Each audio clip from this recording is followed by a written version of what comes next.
सद्गुरु महाराज की जय।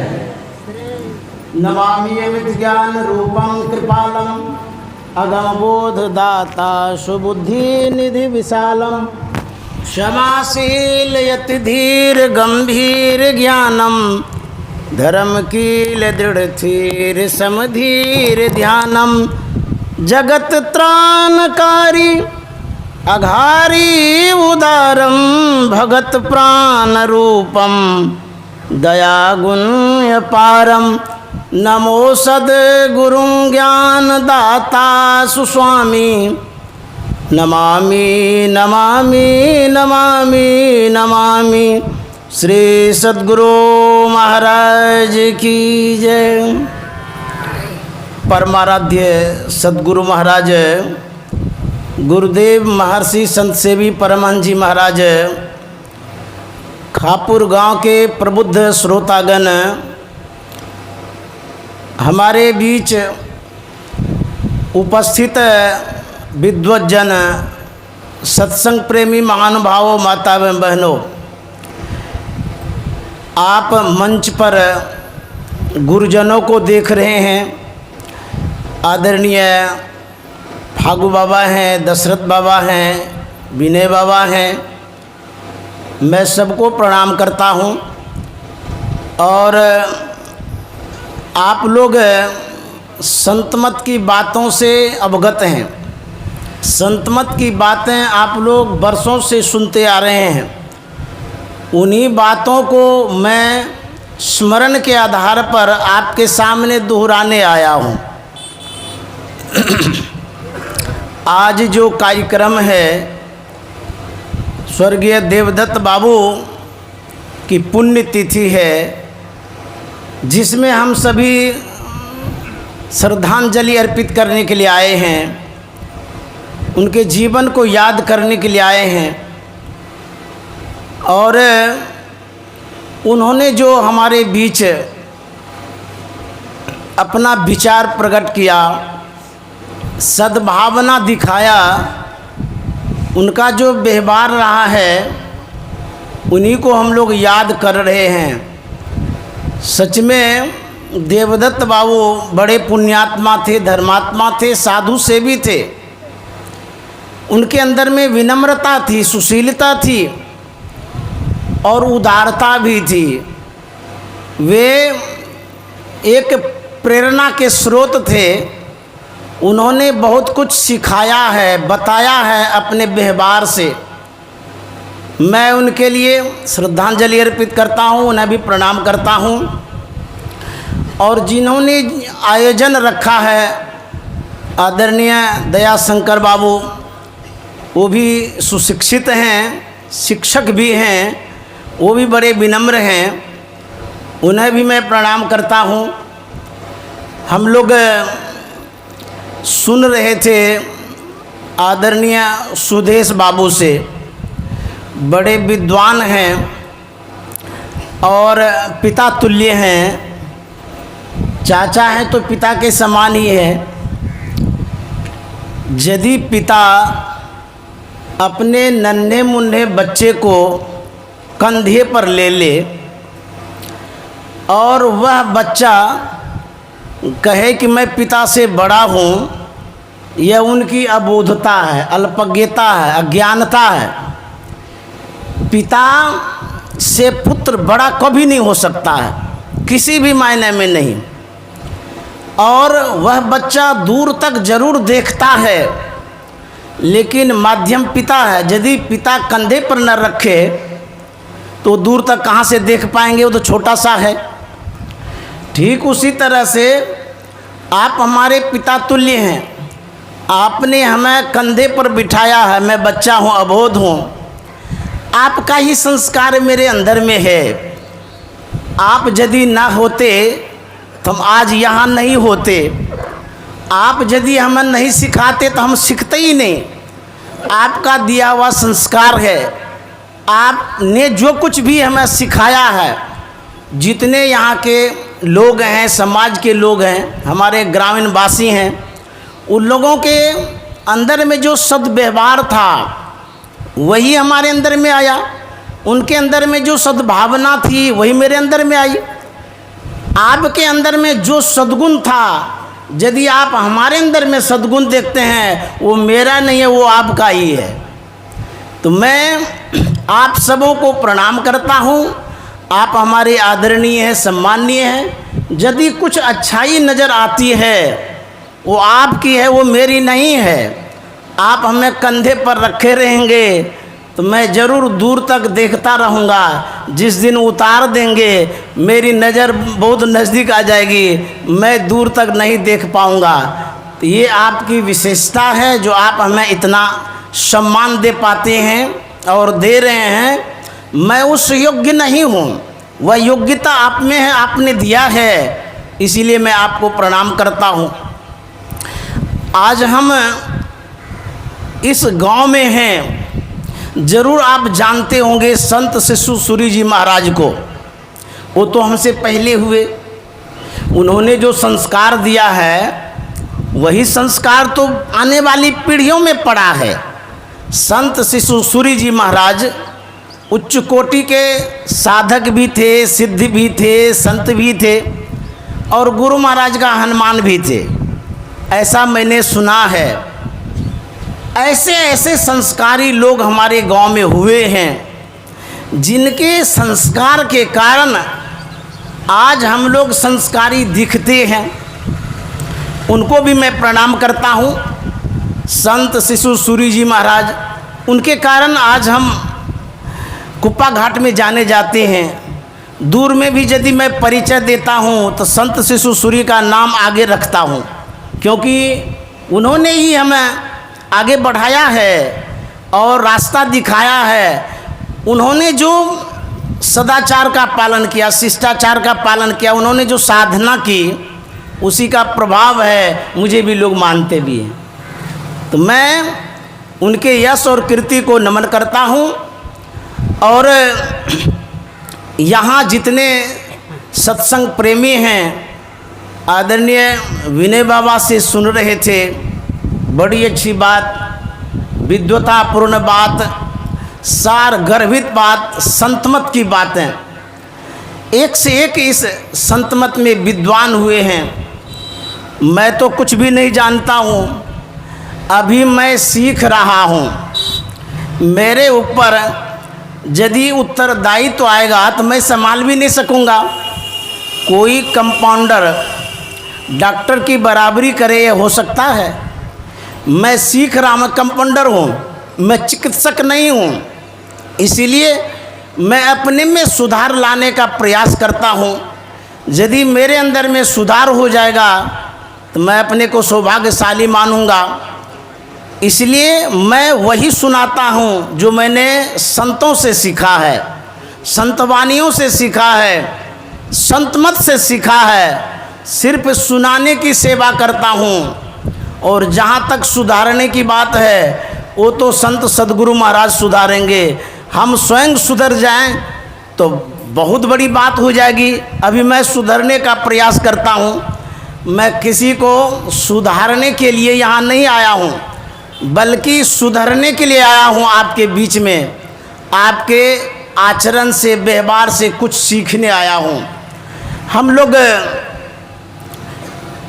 पाठ में सुन रहे थे ईश्वर स्वरूप के विषय में। ईश्वर के विषय में कहा गया है, अलख अपार अगम अगोचरी, नाति सुकाल न कर्मा, जाति अजाति अजोनी संभव नाति सुभाव न भरमा, साचे सचियार बिटहु कुर्बान, नाति रूप वरण ने रेखिया, साचे शब्द निशानु। वह परमात्मा अलख है, अपार है। एक बार गुरुदेव महर्षि संत सेवी जी महाराज ईश्वर स्वरूप पर प्रवचन कर रहे थे। उन्होंने कहा, ईश्वर अदृश्य हैं, आँख से दिखाई नहीं देता है, लेकिन उसे मानते हैं। सत्संग की जब समाप्ति हो गई, एक जिज्ञासु गुरुदेव महर्षि संत सेवी जी महाराज के पास पहुंच गए। उन्होंने कहा कि महाराज, आप कहते हैं ईश्वर अलख है, आँख से दिखाई नहीं देता है, जिसको हम आँख से देखेंगे नहीं उसको मानेंगे कैसे? गुरुदेव ने कहा ये विश्वास की बात है, ईश्वर को मानना चाहिए, माना जाता है। बहुत कुछ ऐसी बातें होती है जिसे हम देख नहीं पाते हैं फिर भी मानते हैं। तो उन्होंने कहा नहीं नहीं हम नहीं मानते, जिसको हम आँख से ही नहीं देखेंगे उसको कैसे मानेंगे। गुरुदेव ने कहा आप अमेरिका गए हैं? उन्होंने कहा नहीं अमेरिका नहीं गए हैं। तो अमेरिका को देखें? बोले नहीं देखें। तो गुरुदेव ने कहा आप भी अमेरिका नहीं गए, हम भी अमेरिका नहीं गए हैं, इसलिए आप भी अमेरिका को नहीं मानिए, हम भी अमेरिका को नहीं मानेंगे। उस सज्जन ने कहा मानेंगे कैसे नहीं, आप ही तो कह रहे थे कि जो आँख से दिखाई नहीं देता उसको मानवे नहीं करेंगे, तो आप भी नहीं मानिए। बोले नहीं नहीं विश्व के नक्शा में है अमेरिका का एक स्थान। तो गुरुदेव ने कहा तब आप नक्शा को मानते हैं? बोले हाँ एकदम मानता हूँ कि नक्शा में अमेरिका का स्थान है।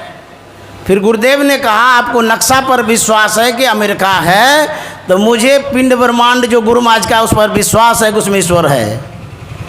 तो बोला उन्होंने कहा मैं मान गया। ईश्वर आस्था का विषय है, विश्वास का विषय है। एक नेता से किसी पत्रकार ने पूछा कि आप भगवान श्री राम को मानते हैं? बोले नहीं नहीं मानता। क्यों? बोले वो कल्पना है, ऐसे ही लोग बोला करते हैं। कब भगवान श्री राम हुए? लोगों का बनाया हुआ ये सब बात है। तो पत्रकार ने कहा आप कहते हैं ये बनाया हुआ बात है, आप विश्वास नहीं करते हैं, अच्छा ये बतलाइए आपको किसने जन्म दिया है? तो बोले कि पिता ने जन्म दिया है। बोले कि ये कैसे मैं मान सकता हूँ कि आपके पिता ने जन्म दिया है? आप उसी पिता के पुत्र हैं, संतान हैं, मैं कैसे मान सकता हूँ? आप जानते हैं इस बात को? जब आप जन्मे नहीं थे आपको पता था कि सही में वही पिता है कि दूसरे कोई पिता है? तो बोले नहीं नहीं जब हम बड़े हुए तो बताया गया कि ये हमारे पिता ये माता हैं। बोले कि विश्वास हुआ ना बाद में? जब बताया गया तब आपको विश्वास हुआ? बोले हाँ। ठीक उसी तरह से ईश्वर हैं, जो बतलाया जाता है शास्त्र और संत के द्वारा उसको मानना पड़ता है। जो ईश्वर को मानते हैं वो आस्तिक होते हैं, जो नहीं मानते वो नास्तिक होते हैं। ईश्वर है, उनकी सत्ता है।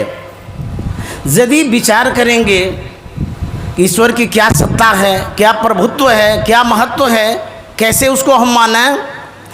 आप जिस धरा धाम पर बैठे हैं, ये जो पृथ्वी है ये किसने बनाया? किस वैज्ञानिक ने बनाया है? आजकल के वैज्ञानिक एक से एक चमत्कारिक वस्तुओं को बनाते हैं, चाहे वो मोबाइल हो, इंटरनेट हो, टीवी हो आदि। उसको बोलिएगा आप पृथ्वी बना दीजिए तो एक बित्ता बना देगा वो? क्योंकि ना ये तो असंभव है। तो जो असंभव है वही काम ईश्वर करते हैं, इसीलिए ईश्वर को मानना पड़ता है। यह जो जल है, यदि एक बोतल जल खरीदते हैं 10 रुपया में, 15 रुपया में, 20 रुपया में मिलता है, साधारण सा जल है। परमात्मा ने मुफ्त में जल दिया है जो हम लोग पीते रहते हैं। क्या उनकी देर नहीं है? उन्होंने ये उपकार नहीं किया परमात्मा ने? पानी कोई नहीं बना सकता है। गुरु महाराज ने कहा था आजकल के जो वैज्ञानिक हैं वो यदि संसार के किसी वस्तुओं को न लेकर के कुछ बना दे तो मैं मान जाऊंगा वो भगवान है।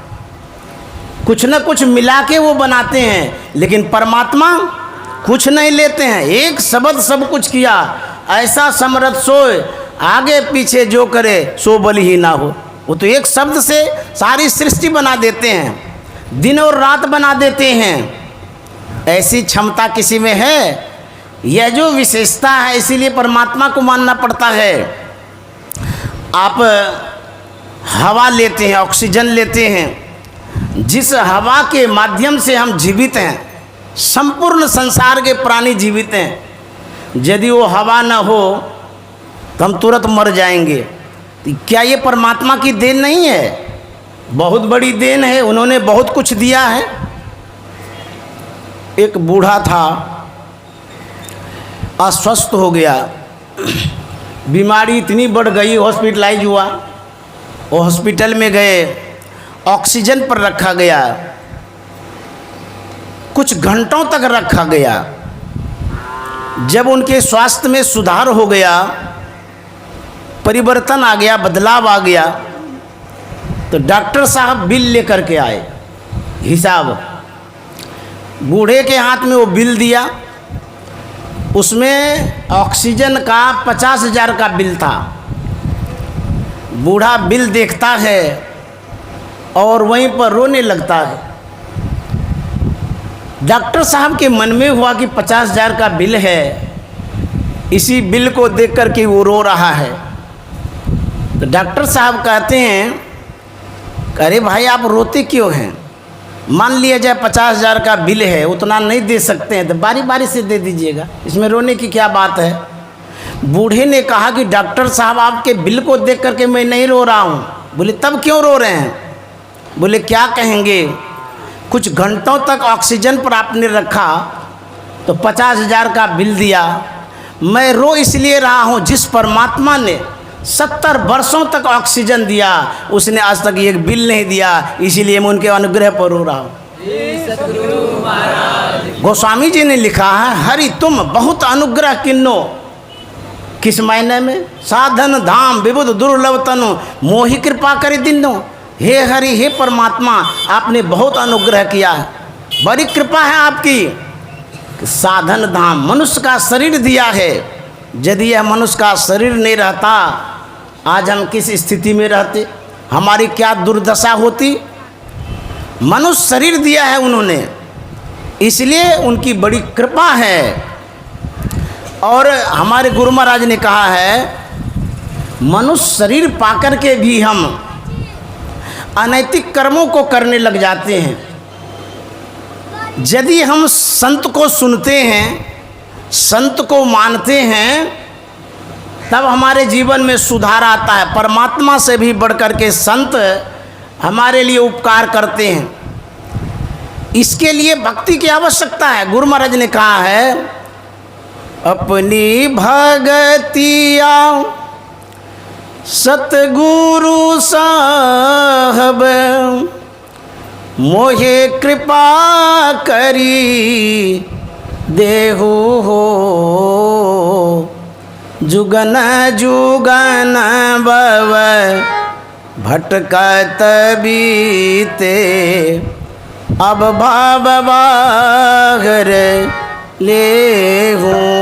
जुगन जुगन भव भटकत बीते, अब भाव बाहर ले हो। अपनी भगतिया सतगुरु साहब मोहे कृपा करी देहु हो। जुगन जुगन भव भटकत बीते, अब भव बाहर ले हो। जुगन जुगन भव भटकत बीते, अब भव बाहर। अच्छा, ऐसा क्यों गुरु महाराज कहते हैं कि हे गुरुदेव, आपकी जो अपनी भक्ति है वह हमें प्रदान कर दीजिए। मान लिया जाए आपका पुत्र है, कभी पिता से जरूर कहता होगा कि हमको इतना रुपया दे दीजिए। किस लिए? आवश्यकता है, ज़रूरी है, कुछ काम करेंगे, डेवलप करेंगे, आगे बढ़ेंगे। तो मांग करने से मिलता है। गुरु महाराज मांगते हैं अपने गुरुदेव से, गुरु महाराज से, आपकी जो अपनी भक्ति है वह हमें दीजिए। और कारण क्या है? पशु पक्षी कृमि आदिक योनिन, मैं भर में हूँ बहु बार हो। नरतनय बही कृपा करी दीनो, अब प्रभु करो बार हो। नरतन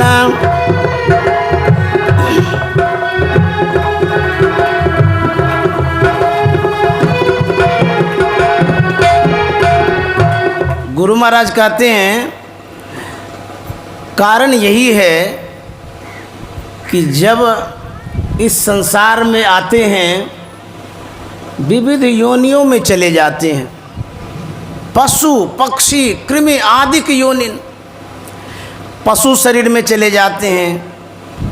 अब उनकी दुर्दशा क्या है, आप गांव के लोग हैं, जानते ही होंगे।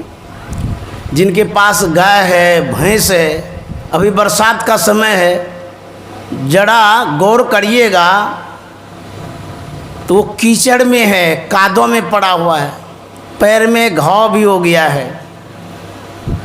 बरसात सहना पड़ता है, धूप सहना पड़ता है। ये दुख है, कष्ट है उस योनि में। हम अभी मानव हैं, मुलायम मुलायम चीज़ खाते हैं, हलवा खाते हैं, पूरी खाते हैं, रसगुल्ला खाते हैं, टिकड़ी खाते हैं। यदि घर में रोटी आप खा रहे हैं, कहीं देर की बनी हुई रोटी है, आप उस समय कहते हैं मुलायम रोटी नहीं है, करी रोटी है, दूसरी बना करके दो, बिगड़ जाते हैं आप। आपके परिवार वाले डर के मारे बना देते हैं। आप कहते हैं हम कमा के आए हैं, इतना करते हैं, एक कड़ी रोटी खाएंगे। और सुनिए, यदि भक्ति नहीं करेंगे तो अब पशु योनि में जाएंगे तो अब गाय को देखिए, भैंस को देखिए, उसको क्या खाना मिलता है? सूखी कुट्टी, ड्राई फ्रूट्स है वो। हम लोगों के लिए ड्राई फ्रूट्स अलग है, और गाय का ड्राई फ्रूट्स है सूखी कुट्टी, घास, कड़ी कड़ी कुट्टी, वो खाना पड़ेगा। तो गुरु महाराज कहते हैं पशु पक्षी कृमि आदि की योनिन, मैं भर में बहुबार हो, एक बार नहीं अनेकों बार इस संसार में आए, जन्मे मरे, फिर आए, फिर जन्मे मरे। ये जो आवागमन का चक्र है बराबर लगा ही रहता है। इसमें कितना कष्ट होता है।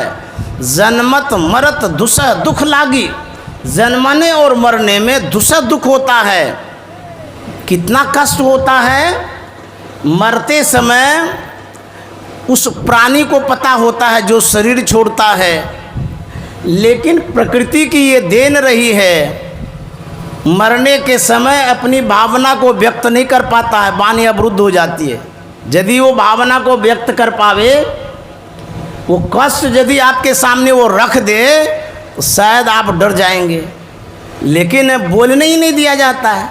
प्रकृति मुंह में आवाज़ ही नहीं देती है उस समय, तो बहुत कष्ट होता है। इसी कष्ट के निवारण के लिए पशु पक्षी कृमि आदि के योनिन, मैं भर में हूँ बहु बार हो, नर तनय वही कृपा करी दीनो, अब प्रभु करो बार हो, नर तनय वही कृपा करी दीनो, अब प्रभु करो बार हो। गुरु महाराज कहते हैं हे प्रभु, इस बार उबार दीजिए, इस बार उद्धार कर दीजिए।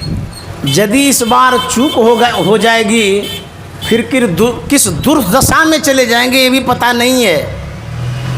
यह एक मौका मिला है सुधरने का, सुधारने का। इसीलिए ईश्वर भक्ति की आवश्यकता है। यदि आप आस्था बना के रखते हैं, ईश्वर पर विश्वास बना के रखते हैं, ईश्वर आपको किस तरह से हेल्प करता है, मदद करता है, सहयोग करता है, एक लघु कथा कह के मैं बताना चाहता हूँ कि किस तरह से ईश्वर मदद करते हैं विकट परिस्थिति में, संकट में, दुख में। एक चिड़िया थी, हम आप जानते होंगे, उस चिड़िया को बटेर कहा जाता है। छोटी सी चिड़िया, उसके पीछे बाज पड़ा रहता है खाने के लिए, मार करके खा लेंगे। गर्मी का मौसम था, वह चिड़िया एक घने गाछ पर बैठने जा रही थी। तो जब बाज की नज़र पड़ी, पीछा किया, तो जब तक मैं उसको पकड़ेगा तब तक मैं वह चिड़िया गाछ के डंठल में, पत्तल में छिप गई। लेकिन डर तो गई कि मेरे पीछे दुश्मन पड़ा है। बैठी थी वो बचने के ख्याल से, उसी गाछ के नीचे एक शिकारी था चिड़िया मारने वाला। शिकारी जब नज़र ऊपर करता है तो देखता है चिड़िया है, उसके मन में होता है कि यहीं मार करके खा जाएंगे उसको। वह निशाना लगाता है, तीर तान देता है, धनुष बाण उठाया, निशाना प्रारंभ कर दिया।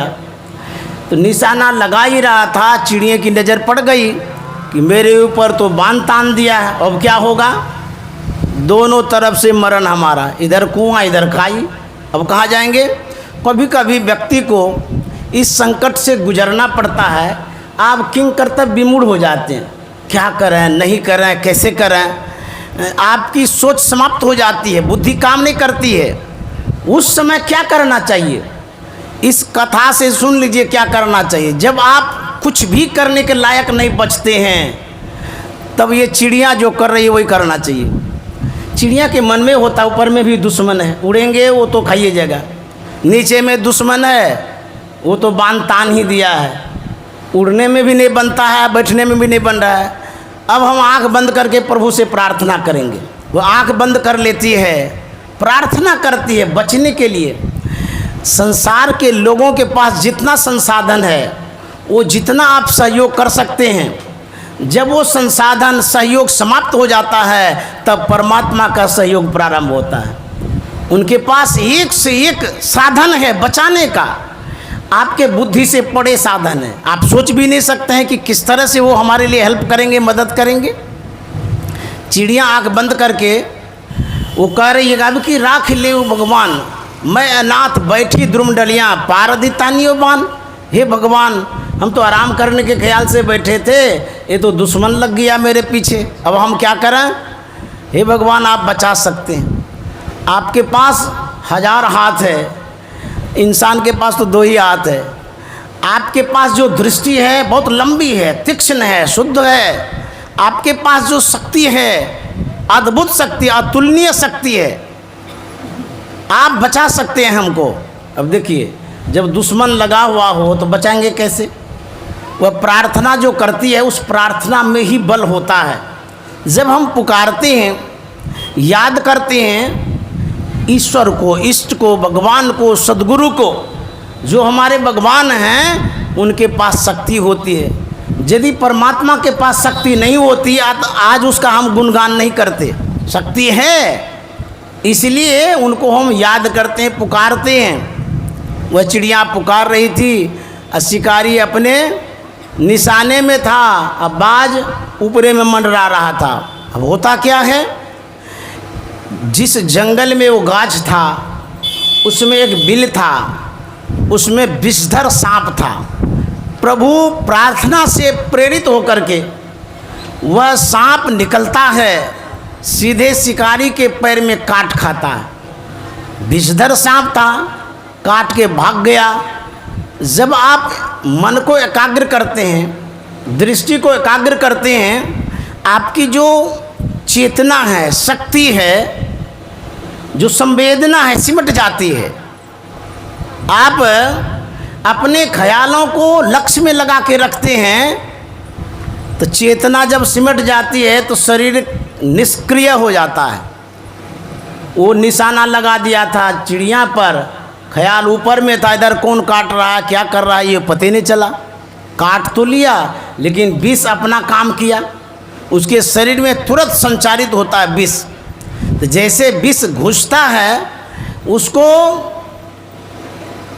शिकारी को वह विष हिला देता है और शरीर में कंपन्नता आ जाती है, हिलने लगता है। वो निशाना लगा ही रहा था, जब तक में उसका शरीर हिलता है, वो निशाना तब तक लगा रहा था, लेकिन कंपन्नता आ जाने के कारण वो बाण जरूर छोड़ता है, लेकिन बाण में चूक हो जाता है, बाण सीधे जाकर के बाज को लग जाता है। अब देखिए, ऊपर में बाज मर गया तीर के कारण, नीचे में शिकारी मर गया सांप के काटने के कारण, बीच में वो चिड़िया बच गई। यही प्रभु की कृपा होती है। हरहु भाव दुख देहु अमर सुख, सर्वदाता समरथ हो, हारहूँ भाव दुख देहूँ अमर सुख,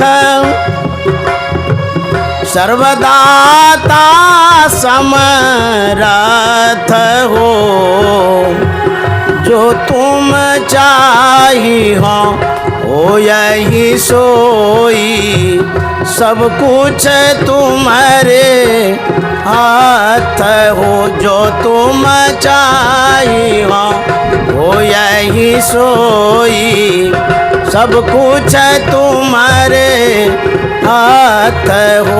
अपनी भगतिया सतगुरु साहब मोहे कृपा करी देहु हो, जुगन जुगन भव भटकत बीते, अब भव बाहर लेहूँ हो, जुगन जुगन भव भटकत बीते, अब भव बाहर लेहूँ, हरहूँ भव दुख देहूँ अमर सुख,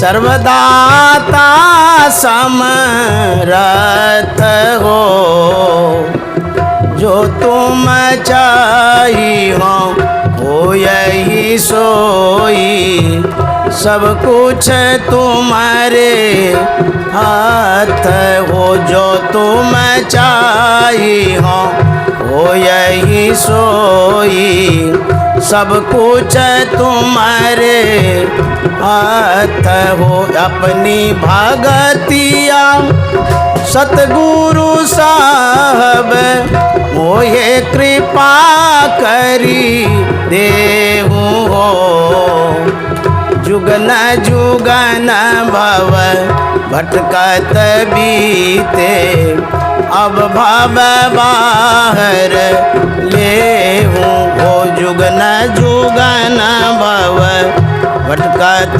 बीते, अब भव बाहर लेहूँ।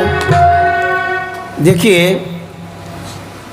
महाभारत की कहानी आप लोग सुने होंगे।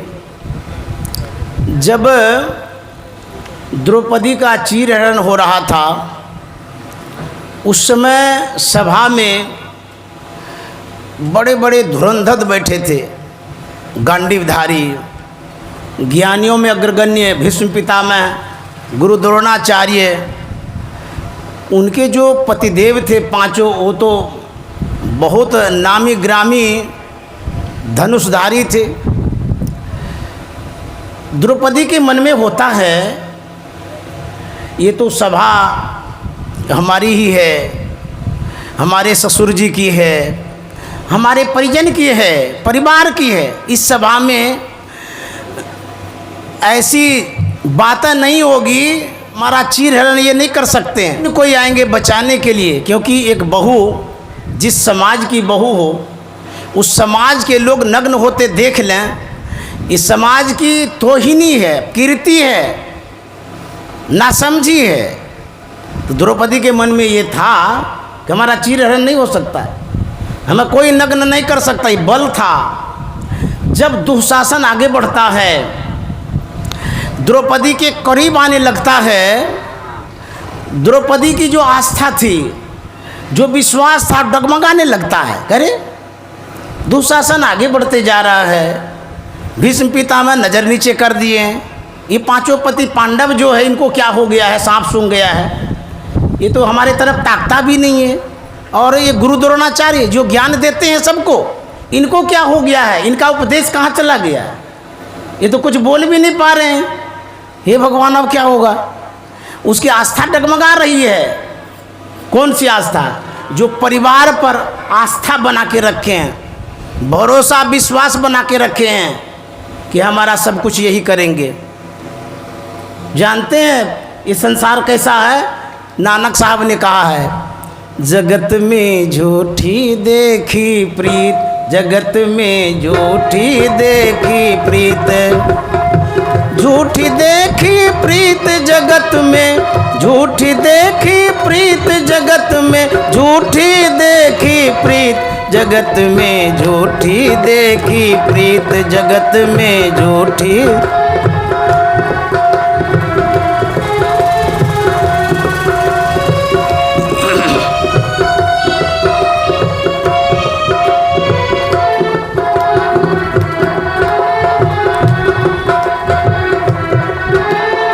ऐसा नानक साहब ऐसा क्यों कह दिए कि प्रेम जो है परिवार का, कुटुंब का, समाज का, कहता सब झूठे है। कहेंगे नहीं नहीं, झूठे कैसे? जिससे मैंने स्नेह किया है, प्रेम किया है, जिसको मैंने माना है, वो तो सब सच्चे हैं। तो नानक साहब समझाते हैं, वो संत हैं ना, वो कह रहे हैं किस मायने में झूठा है? अपने ही सुख सौ सब लागे, अपने ही सुख सौ सब लागे, क्या दारा क्या मीत, अपने ही सुख सौ सब लागे, क्या दारा क्या मीत, जगत में झूठी देखी प्रीत जगत में झूठी। कहते हैं सब अपने अपने सुख के कारण आपसे संबंध जोड़ा है।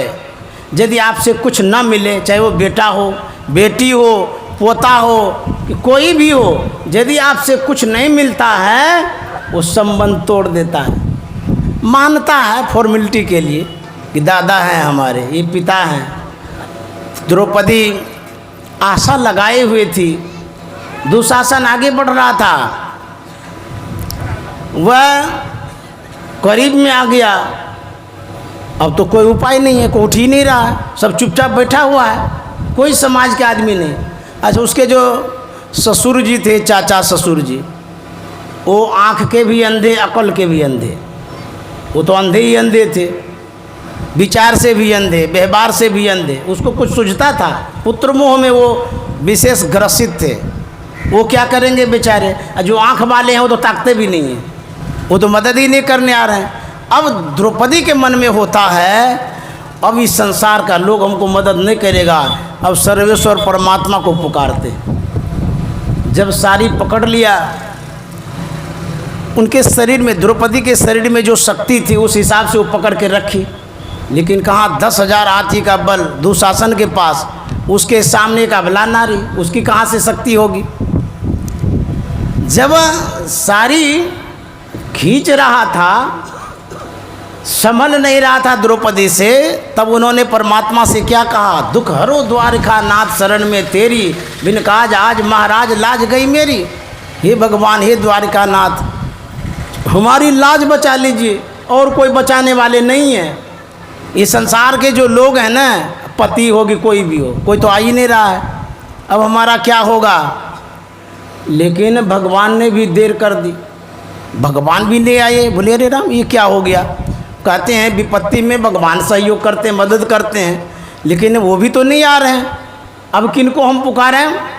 जब उन्होंने कहा दुख हरो द्वारका नाथ शरण में तेरी, जब नहीं आए, आंख बंद कर ली। अब जो व्यक्ति हैं वो तो नज़र नीचे करके बैठे ही हैं। अब द्रौपदी भी अपनी स्थिति को क्यों देखेंगी? लाज के मारे वो आंख बंद कर लेती है कि अब तो ये नग्न कर ही देगा। लेकिन एक आस भरोसा उनको परमात्मा पर था, सारी छोड़ दी, आंख बंद कर ली, और वो क्या कहती है? हे हृदय से रक्षा करो।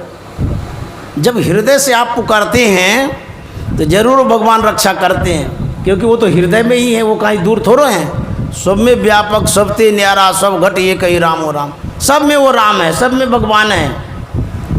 वो तो यही सोच ली कि अब हम नग्न हो जाएंगे, ये तो खींच ही रहा है, हम साड़ी भी छोड़ दिए।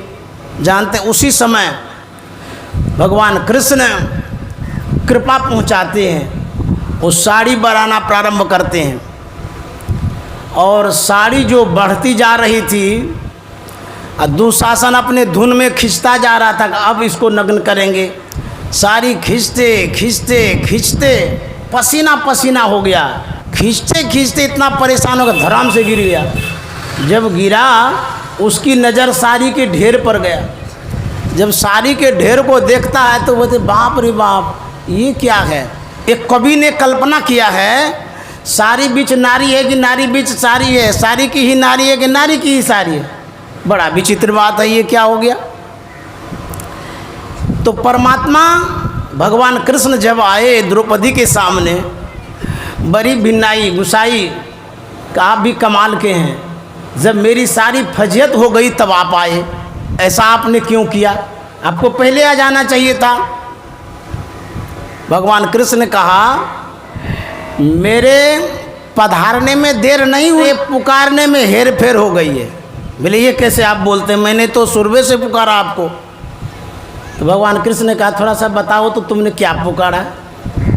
बोले पहले तो मैंने कहा कि दुखहरो द्वारका नाथ शरण में तेरी।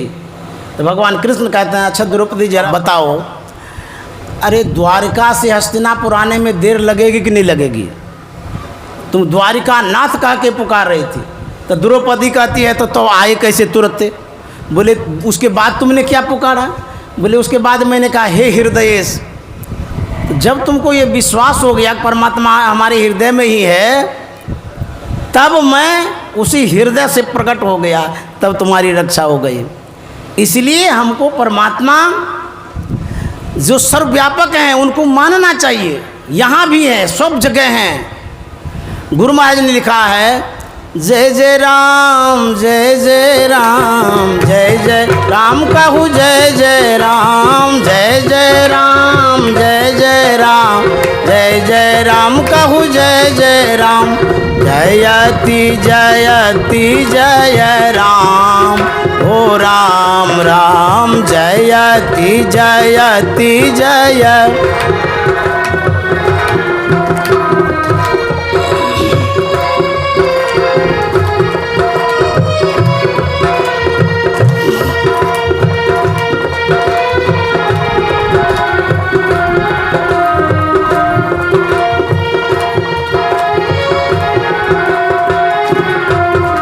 सब में व्यापक सब ते न्यारा, सब में व्यापक सब ते न्यारा, सब घट एक ही राम, ओ राम राम सब घट राम, हो राम राम जय जय राम जय जय राम, जय जय राम कहूँ जय जय राम, जय जय राम जय जय राम, जय जय राम कहूँ जय जय राम, जयति जयति जय राम, ओ राम राम जयति जय।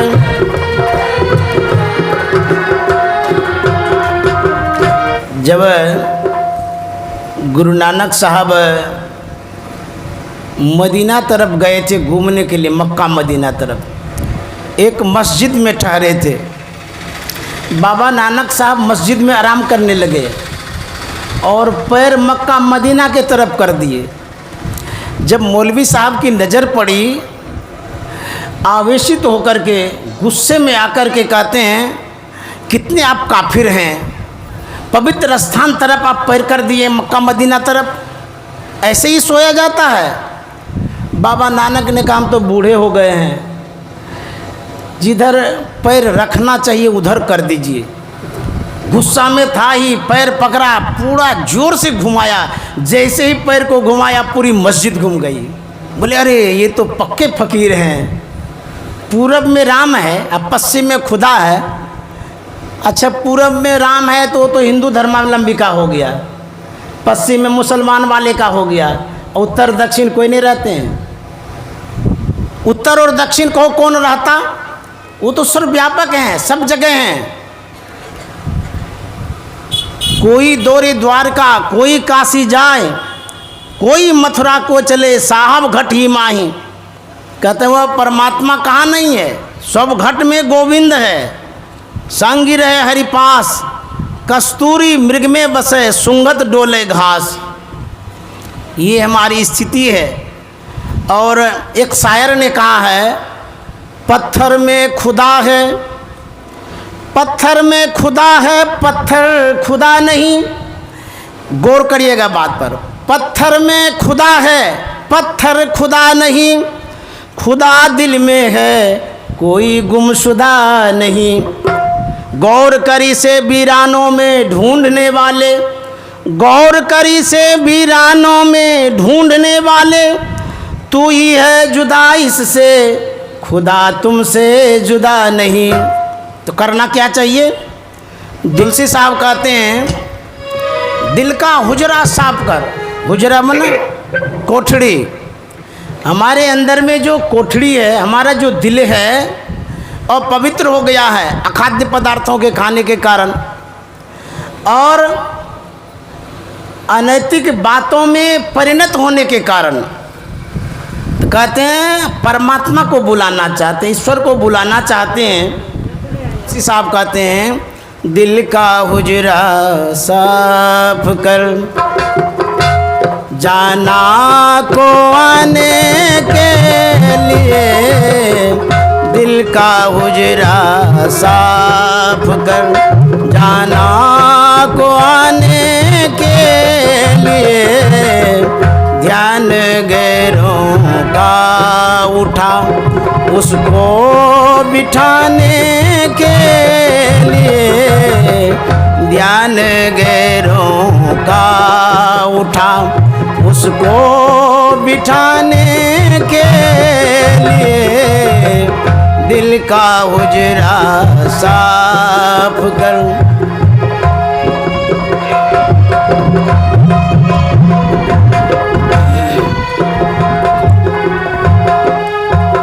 चश्मे दिल से देखे जो जो तमाशे हो रहे, चश्मे दिल से देखे जो जो तमाशे हो रहे, दिल सीता क्या क्या है तेरे, दिल सताने के लिए, दिल सीता क्या क्या है तेरे, दिल सताने के लिए दिल का हुजरा साफ कर।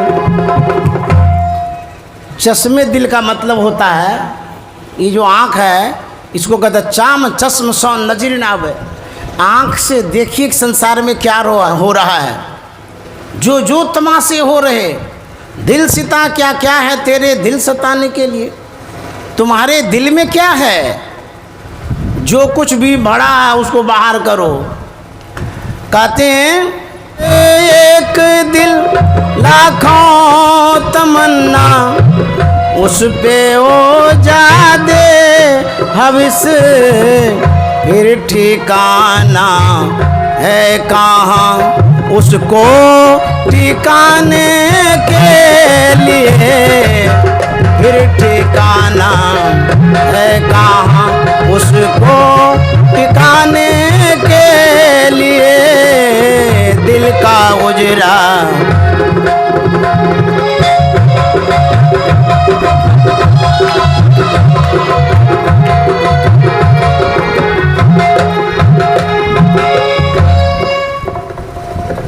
एक दिल लाखों तमन्ना। आपके अंदर में एक ही तो मन है, इच्छाएं कितनी है अनंत। समुद्र लहर तो थोरिया, मन लहरे घनिया। एक इच्छा की पूर्ति नहीं होती है, दूसरी आ जाती है, तीसरी आ जाती है, चौथी आ जाती है। ये इच्छा, ये तरंग है। ये करता क्या है? कबीर साहब कहते हैं समुद्र लहर तो थोरिया, मन लहरे घनिया। लहर शब्द, आग लगने से लहर उत्पन्न होती है, चोट लगने से लहर उत्पन्न होती है, घाव में लहर होता है, कष्टदायी है, दुख का निशानी है। मन जब लहरता है, जैसे कोई काम करने के लिए आप खिजिया जाते हैं, करिए लेंगे, अब परिणाम यदि सुखदायक नहीं होता है तो लहर उत्पन्न हो जाता है, अरे हम किए, मेहनत किए, विफल हो गए। इस तरह से जब करते लहर उत्पन्न होता है। तो मन में जो लहरें उठती है, उन लहरों को कम कैसे करेंगे? आपकी जो इच्छाएं हैं आवश्यकता भर रखिए, अनावश्यक इच्छाओं का दमन करिए, रोकिए। आप देखिए कि जो ये मन करता है यहाँ तक करना, जैसे कमाना है, कोड़ना है, जमा करना है, तो जमा कितना करना है? साईं इतना दीजिए जामे कुटुम समाए, मैं भी भूखा ना रहूं, साधु ना भूखा जाए, लेकिन इतना न जमा करिए अनावश्यक। एक पत्रकार ने नेता से पूछा था कि भाई आप इतना जमा कर दिए, स्विस बैंक भर दिए, भारत में तो जमा किए, विदेश में भी भर दिए, कितना जमा करेंगे, किस लिए जमा करेंगे? इतना जमा किए, आपका बेटा खाएगा, बेटा के बेटा खाएगा, उसका बेटा, उसका 7 पीढ़ी तक खाएगा, तब भी नहीं उड़ाएगा, किस लिए जमा करते हैं? वो नेता ने कहा था कि पत्रकार साहब मैं जमा इसलिए करता हूँ, जमा करते करते करते मर जाऊँगा, मर के जहाँ जाऊँगा ATM से निकाल निकाल के खाऊँगा। चश्मे दिल से देखे यहाँ जो जो तमाशे हो रहे, चश्मे दिल से देखे यहाँ जो जो तमाशे हो रहे। नकली मंदिर मस्जिदों में जाए सद अफसोस है, कुदरती मस्जिद का साकिन दुख उठाने के लिए, कुदरती मस्जिद का साकिन दुख उठाने के लिए, क्यों भटकता फिर रहा तू ऐ तला से यार में, रास्ता सहरग में है दिलवर पे जाने के लिए, रास्ता सहरग में है दिलवर पे जाने के लिए। एक वकील साहब थे, उनकी पढ़ी लिखी पत्नी थी, एक लड़का था छोटा सा, सत्संगी परिवार के थे, बराबर वे सत्संग में आया जाया करते थे। जब नया जीवन जुड़ता है, पारिवारिक जीवन, पति पत्नी का जीवन, दाम्पत्य जीवन, नए नए में तो बहुत अच्छा लगता है, लेकिन जब दाम्पत्य जीवन आगे बढ़ता है, पुराना जब होने लगता है तो फीका होने लगता है, दोनों में खटपट हो गया। अब खटपट जब हो गया तो अब क्या होगा? खटपट का मतलब होता है खट में ना छो, पट में ना पर्दा, छो आवरण, आँख से देखना नहीं चाहते हैं। उसकी पत्नी सोची कि हम देखेंगे नहीं उनको, हमको मानते ही नहीं है, हमारी बात नहीं मानते हैं, उनकी बात तो जहर जैसा लगता, सुनेंगे ही नहीं, और उनको हम कुछ कहेंगे भी नहीं, वो अपने रहे हम अपने रहें। घर में मान लिया जाए एक पति एक पत्नी एक बच्चा है, सास ससुर ननद कोई नहीं है, कहीं समस्या खड़ी हो गई महाभारत वाली, तो उस विवाद को सुलझाएगा कौन? मीडिएटर कौन बनेगा? और यदि सास रहती है ना, वो बेचारी सब कुछ सह करके झगड़ा सलटा देते हैं, और जिसके घर में सास ननद नहीं है, ससुर भी नहीं है, तब क्या होगा? अब वकील साहब अपने तरफ, ये अपने तरफ। जब विवाद प्रारंभिक अवस्था में था, तब ये लोग सत्संग में गए थे, वहाँ पर महात्मा गा रहे थे, बच्चा छोटा था लेकिन समझदार तो था।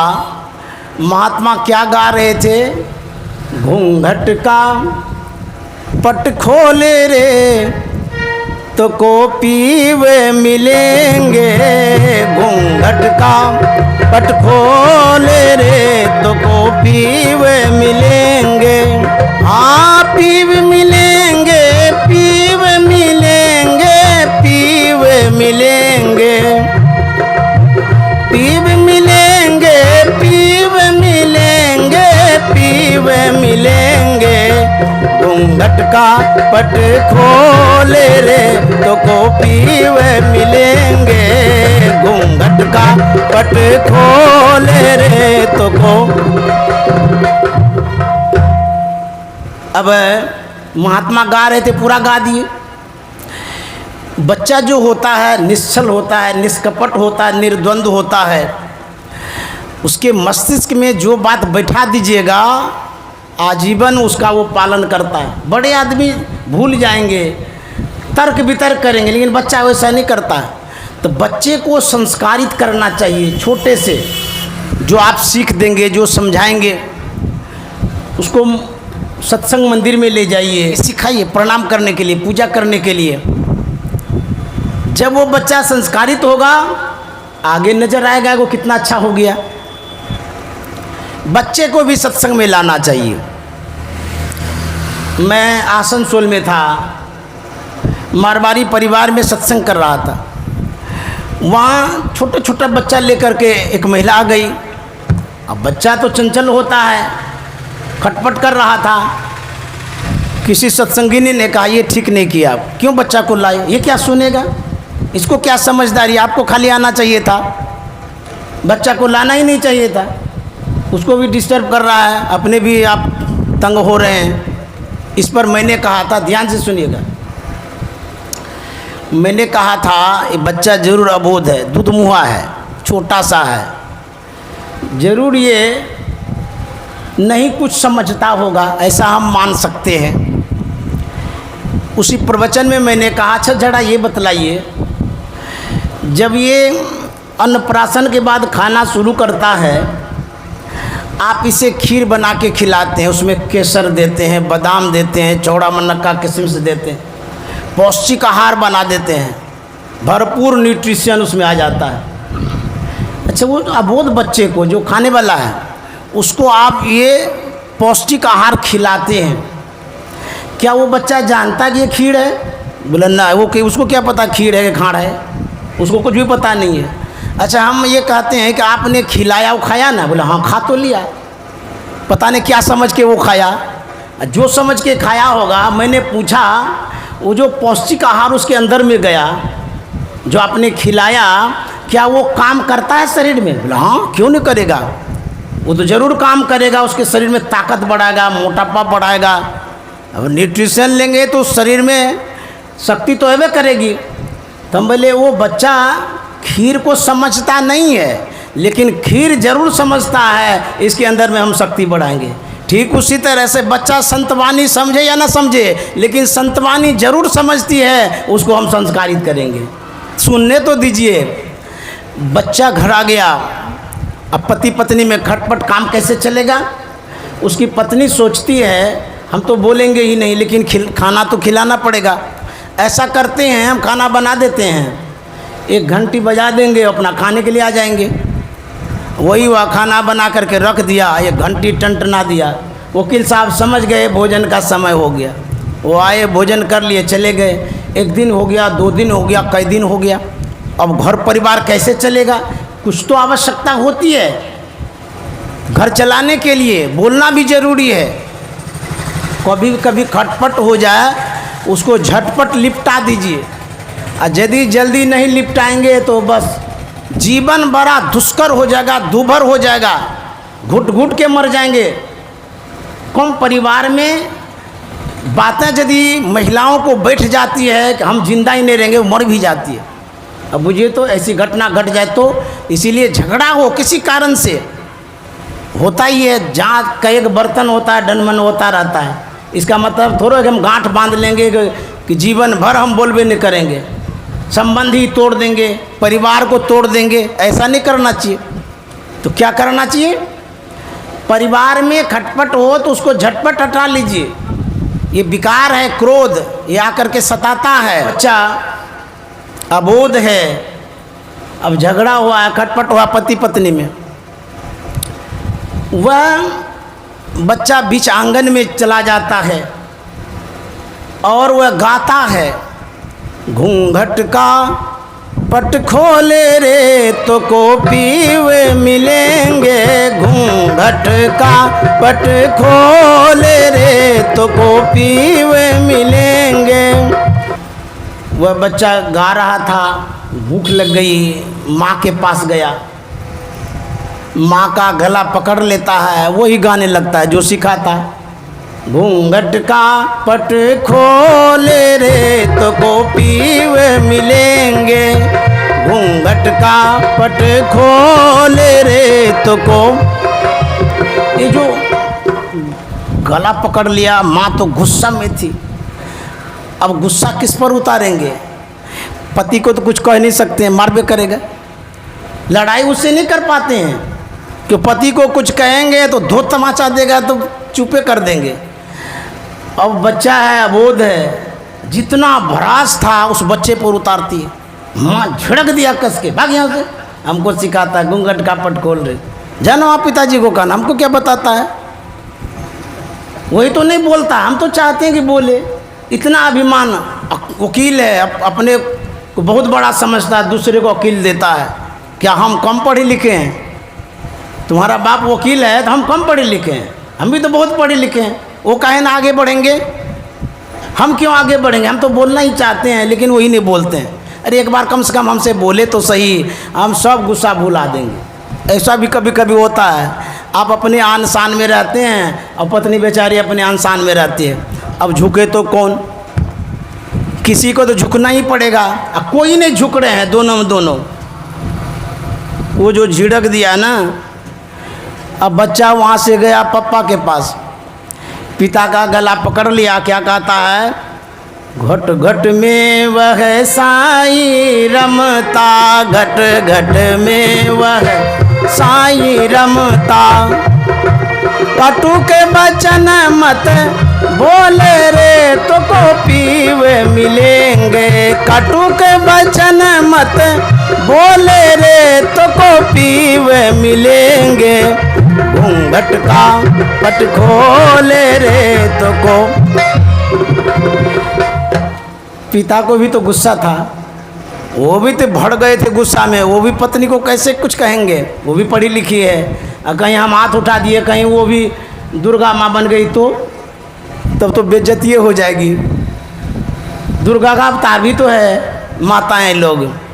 ये भी उनसे कुछ नहीं कहते थे, चुपचाप रहते थे। अब लड़का गला पकड़ लिया, वो कहता है कि धन यौवन का गर्व न कीजिए, कटुक वचन मत बोल रे तो कॉपी मिलेंगे। उसको गुस्सा जो था वो बच्चा को फेंक दिया उठा के, बक बेवकूफ़ कहीं का, हम कटुक वचन बोलते हैं तो जाना अपने मम्मी को समझाना, वही तो बोलती है। झगड़ा हुआ है कहाँ से, तुमको क्या पता? अच्छा, बच्चा कुछ नहीं जान रहा इस विषय में, इधर से पटक के उधर देता है, उधर से पटक के इधर देता है। उसको क्या पता कि क्या हुआ माँ बाप में? झगड़ा के विषय उसको पता नहीं, दोनों पति पत्नी को पता है। अब बच्चा बीच में मार खाता है। कोई कोई माताएं होती है ऐसा पटकती है छोटे बच्चे को, बच्चा बहुत खतरा में पड़ जाता है, किसी को दांती लग जाता है, कोई मर भी जाता है। गुस्सा यदि आवे, भले आप टीवी पटक दीजिएगा, बर्तन पटक दीजिएगा, फोड़ दीजिएगा, या यदि नहीं पटकने कुछ मिले तो पत्थर पटक दीजिएगा, ईंटा पटक दीजिएगा। अब कुछ भी नहीं पटकने को मिलेगा तो अपना माथा पटक दीजिएगा, तब देखिए कैसा चोट लगता है। बच्चा को क्यों पटकते भाई? उसने क्या लिया दिया है? गुस्सा दूसरे पर उतारेगा। तो वह बच्चा बीच आंगन में चला गया, वो निश्चल भाव से गा रहा है, धन यौवन का गर्वन की जय, धन यौवन का गर्वन की जय। झूठा पंचरंग चोले रे तो कॉपी वे मिलेंगे, झूठा पंचरंग चोले रे तो कॉपी वे मिलेंगे। घूंघट का पट खोले रे तो कॉपी वे मिलेंगे, घूंघट का।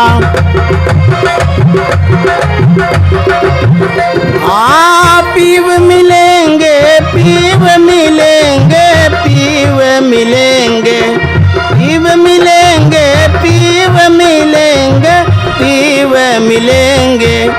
घूंघट का पट खोले रे तो कॉपी वे मिलेंगे।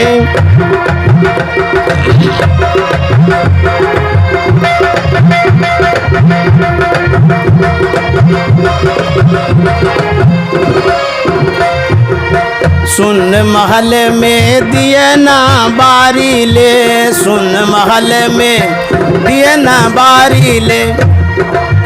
आशा से मत डोले रे तो को पीव मिलेंगे, आशा से मत डोले रे तो को पीव मिलेंगे।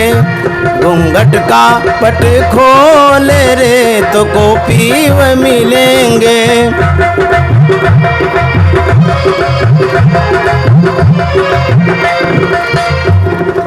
वो बच्चा गा रहा था, पति पत्नी दोनों विचार कर रहे थे कि देखिए बच्चा तो ठीक है कह रहा है, गलती तो हम लोगों की है, हम लोग सत्संगी हैं, ये झगड़ा विवाद सलटारा नहीं कर रहे हैं, कितना अच्छा तो समझा रहा है। भले बच्चा वो संतवानी समझता नहीं हो, लेकिन हम लोग तो समझदार हैं। अब कितने दिन तक ये सब खटपट चलेगा? और हम तो चाहते हैं कि हमारी पत्नी आगे बढ़े, लेकिन वो भी नहीं बढ़ रही है। अब क्या होगा?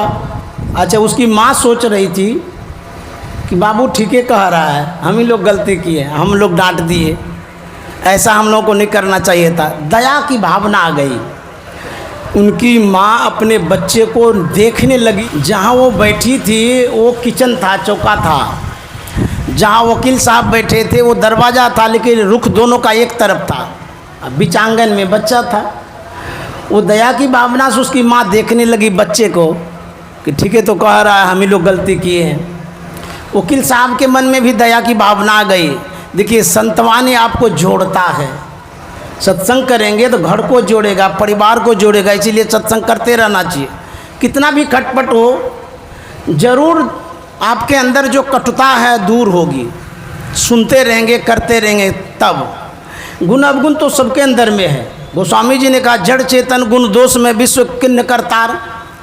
जड़ चेतन से, गुण दोष से ये संसार बना है। लेकिन जब आप इस साबुन से धोते रहेंगे, सत्संग रूपी साबुन से, तो जरूर वो मैल कभी न कभी धुलेगा। तो उधर से वकील साहब की नज़र पड़ती है बच्चे पर। तो दोनों जो एक केंद्र में देखने लगे, बच्चे को देखने लगे, तो दोनों एक तरफ देखेंगे तो आंखें नहीं मिलेगी।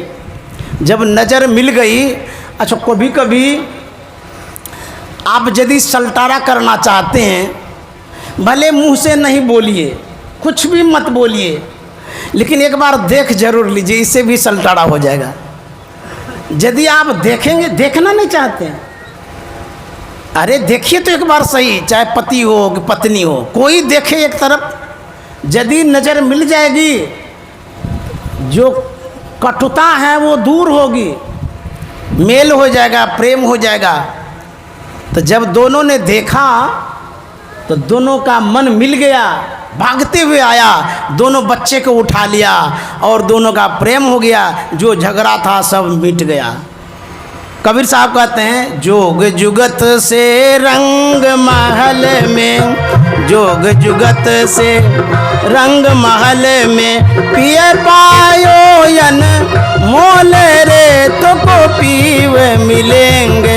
पिए पायो यन मोल रे तो को पीव मिलेंगे। घूंघट का पट खोल रे तो को, घूंघट का पट खोल रे तो को। अब दोनों का मेल हो गया। अच्छा, कभी जब आप गुस्से में होते हैं या खटपट घर में होता है, तो कभी ढोल सुहाना लगता है। घर में यदि कोई ढोल बजाना आवे तो ढोले फोड़ दीजिएगा, भक ढोल सुनाने के लिए आया है। अभी हम लोगों को गुस्सा है या ढोल बजाता है। जब आपके अंदर में प्रेम होता है, आपके अंदर में बदलाव आता है, खुशियाँ आती है, शांति आती है, तभी ढोल सुहाता है। अभी पेट भरा है तभी ढोल सुहा रहा है। भूखे भजन न होई गोपाला, ले लो अपनी कंठी माला। देखिए, जब मन खुश होता है तभी ढोल बजता है। तो दोनों में प्रेम हो गया, मेल हो गया। तो कबीर साहब क्या कहते हैं, कहे कबीर आनंद भयो है, कहे कबीर बाजत अनहद ढोल रे तो को पीव मिलेंगे। बाजत अनहद ढोल रे तो मिलेंगे, घूंघट का पट खोले रे तो गोपी वह मिलेंगे, घूंघट का पट खोले रे तो गोपी वह। ये कहानी तो कह दिए, लेकिन ये कबीर साहब कहे हैं, किस विषय में कहे हैं, क्यों कहे हैं? हमारे अंदर में जो पर्दा है, घटतम प्रकाश और शब्द पटत्रय, 3 पर्दा है, अंधकार का, प्रकाश का और शब्द का। कहता ये जो घूंघट लगा हुआ है इसको खोलिए, हटाइए, तब न परमात्मा को देखेंगे। घूंघट लगा रहेगा तो परमात्मा नहीं दिखेंगे। घूंघट को पर्दा भी कहते हैं, बुड़का भी कहते हैं, माताएं लोग जो लगा के रखती हैं, ये एक आवरण है। तो कहता है हमारे अंदर में जो आवरण है उसको हटाइए। इसको हटाने के लिए और क्या क्या हटाना पड़ेगा? आपके अंदर में जो अहंकार है, मद है कि मैं बहुत पढ़ा लिखा हूँ, बहुत संपत्तिवान हूँ, मेरी बड़ी पूँछ है। पूँछ किसको कहते हैं? पूँछ जानवर को होती है, गाय को, बैल को। तो जिसकी विशेष पूँछ होती है वो जानवर बन जाता है। तो बहुत पूँछ है, ये अभिमान है। धन बहुत है, परिजन बहुत है, मैं फलाने जाति का हूँ, ढकाने जाति का हूँ। कहते ये हटाना पड़ेगा। ये सब जो मत है इसको दूर करना पड़ेगा। हमारे अंदर में जो विकार है उसको दूर करना पड़ेगा, तब आपके अंदर में खुशियाँ होगी, आनंद होगा। तो कबीर साहब का कहना यही है कि हमारे अंदर में परमात्मा है, जो आवरण है उसको हटाना पड़ेगा, तब ये परमात्मा का दर्शन होगा। और मैं यहीं पर विराम देना चाहता हूँ, क्योंकि समय पर सब कुछ करना शोभा देता है। अच्छी बात है सत्संग। अच्छा, सुबह से शाम तक 24 घंटा करते रहिए तो कौन बैठा रहेगा? सब भाग जाएगा। सबको अपना अपना काम है। और हमारे जो अर्जुन बाबू हैं उनको भी मैं प्रणाम करता हूँ। उनके परिवार इसी भक्ति में लगे रहें, और जितने ग्रामवासी हैं सब कोई मन से सत्संग करिए और सब कोई दीक्षा ले लीजिए। मैं सबको प्रणाम करता हूँ। श्री सद्गुरु महाराज की जय।